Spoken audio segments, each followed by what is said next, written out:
کی ایک آیت پڑھتے ہوئے دل پر عجب سا اثر ہوا۔ سورۃ الشعراء کی آیت نمبر 89 ہے، یوم لا ينفع مال ولا بنون الا من اتى اللہ بقلب سلیم، جس دن مال اور بیٹے کام نہ آئیں گے مگر جو شخص قلب سلیم لے کر آیا۔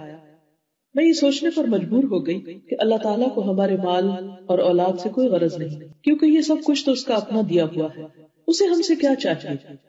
مسلم کی ایک حدیث میں آتا ہے، ان اللہ لا ينظر الى اجسادکم ولا الى صورکم ولکن ينظر الى قلوبکم، بے شک اللہ تمہارے جسموں اور صورتوں کو نہیں دیکھتا لیکن وہ تمہارے دلوں کو دیکھتا ہے۔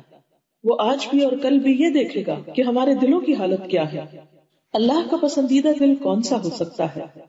وہ جس میں ایمان ہو یا جس میں نفاق، وہ جس میں یقین ہو یا شک، وہ دل جس میں اخلاص ہو یا ریاکاری، جو اللہ کے ذکر سے معمور ہو یا غفلت میں ڈوبا ہوا، جس میں اللہ کا خوف ہو، تقوی ہو یا وہ جو بے خوف ہو، وہ دل جس میں علم کی روشنی ہو یا جہالت کی ظلمت ہو، جس میں تواضع ہو یا تکبر، وہ دل جس میں اللہ کی محبت ہو یا وہ محبت سے خالی ہو۔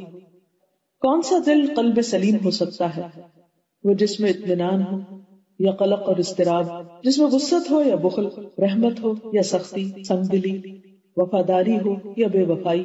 ہم سب کو اپنے دلوں کی اصلاح کی ضرورت ہے، علاج کی ضرورت ہے، ان کے اندر خشوع کی، اللہ کی طرف رغبت کی، عاجزی کے اظہار کی۔